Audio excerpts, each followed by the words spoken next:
Continuando então, o esclarecimento, ele é um período em que dois posicionamentos epistemológicos, eles vão ser os principais, os hegemônicos, que é o racionalismo e o empirismo, tá?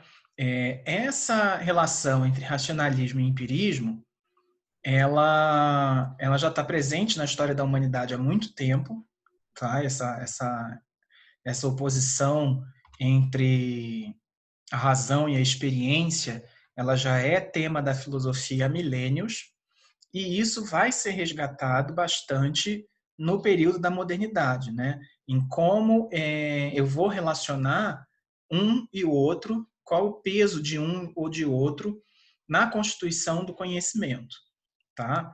Então, um racionalismo, ele tem por base a razão, a razão é ótima, a razão humana, né? O pensamento, o conhecimento é centrado na razão humana e, por exemplo, não na fé teológica, na fé em algum Deus específico de uma religião ou de outra, tá? Então, a razão humana, ela se torna a base para toda fonte de conhecimento possível, tá? E não exatamente, não necessariamente, na realidade, em oposição à razão, a gente tem o empirismo, que se baseia justamente no empírico, ou seja, naquilo que está relacionado à experiência e aos sentidos. Tá? Então, isso são duas posições que são complementares. Tá? Por exemplo, como eu dou origem a algo que não existe, né? Como eu crio, como o ser humano cria algo que não existia, como ele criou, sei lá, o celular, como ele criou o computador, como ele criou coisas que não existiam na natureza, por exemplo. Tá? Ainda que a gente possa tomar a natureza como exemplo, então a gente tem que lembrar que a razão humana, ela tem um papel grande, né, forte na constituição do novo, porque afinal de contas era algo que não existia, que passou a existir e que depreende, obviamente, depende também dos processos mentais do ser humano, da possibilidade de projetar, de pensar algo que não existe, que poderia existir, tá? Então a razão humana, por mais que haja preferência ou pela razão ou pela experiência, a gente não pode negar que ambas são complementares, tá? Então, na constituição do novo, o processo racional, ele é muito importante, porque ele vai dar forma, ele vai dar sentido a coisas que até então não existiam, tá? Ainda que eu utilize, por exemplo, algum exemplo da natureza, tá? Então, criar um satélite artificial na década de 50 fez com que a gente tivesse um conhecimento, obviamente, dos satélites naturais. Então, nesse caso, há algo a que o ser humano se remeteu para poder criar algo novo, tá? E isso é muito importante. Então, a razão, ela tem uma participação na construção do conhecimento.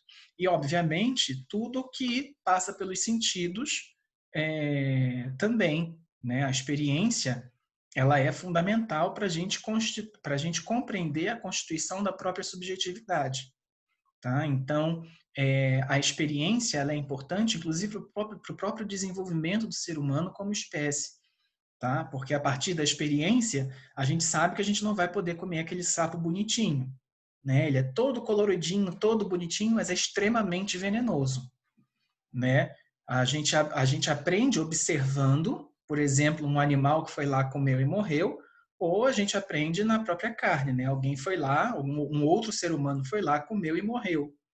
Então essa experiência ela fica guardada, né? Então a gente precisa dos nossos sentidos para poder sobreviver, tá?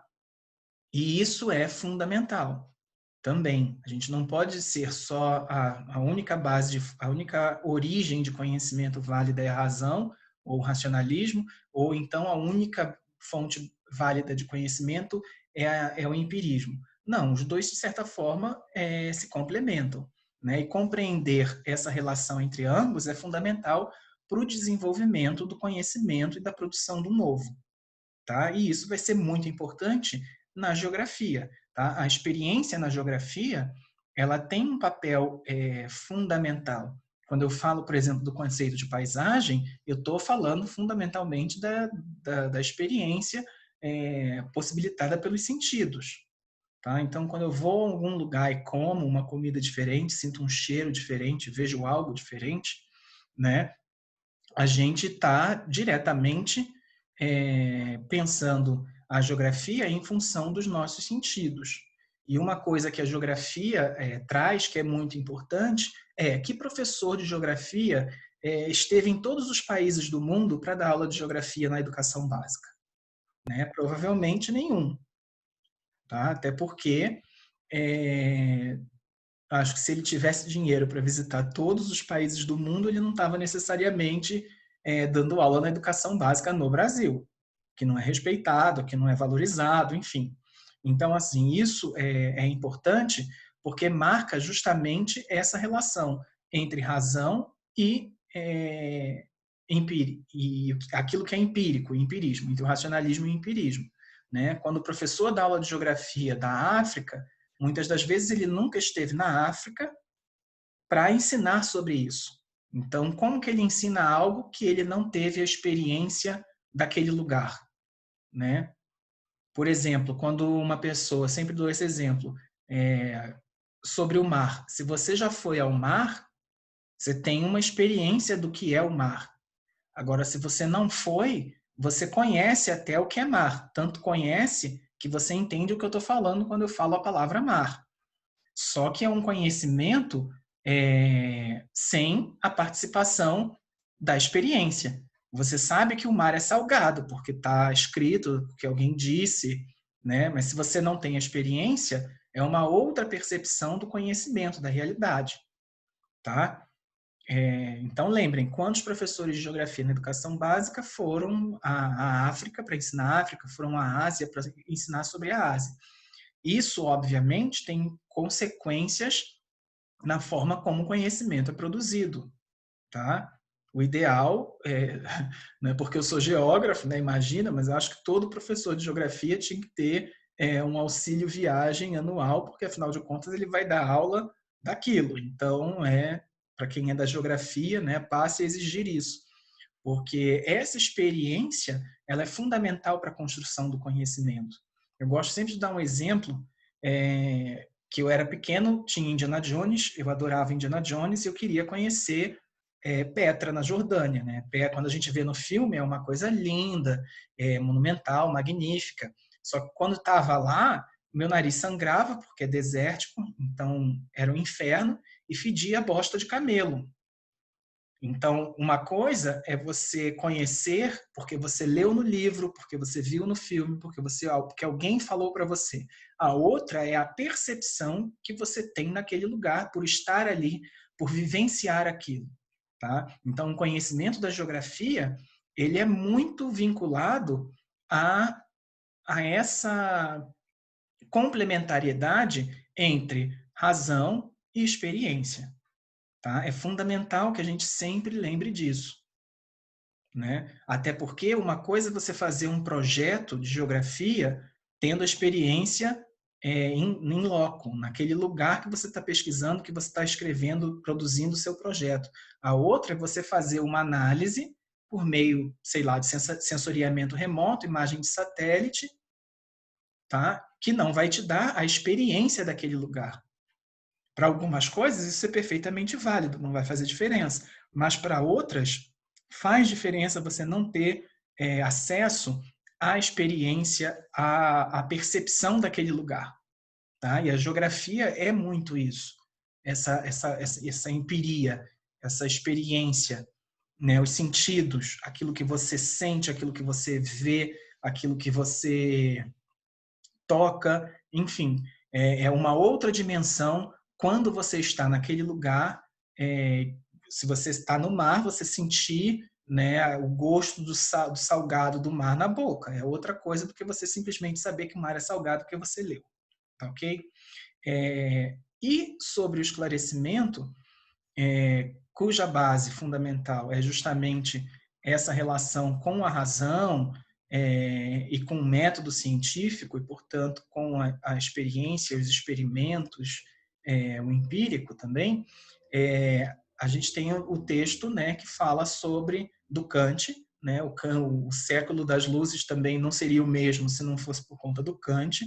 Na próxima aula a gente vai falar do trabalho do Kant, do impacto do Kant na geografia, lembrando que ele não era só filósofo, ele foi professor de só filósofo, né? Imagina, Kant, só filósofo.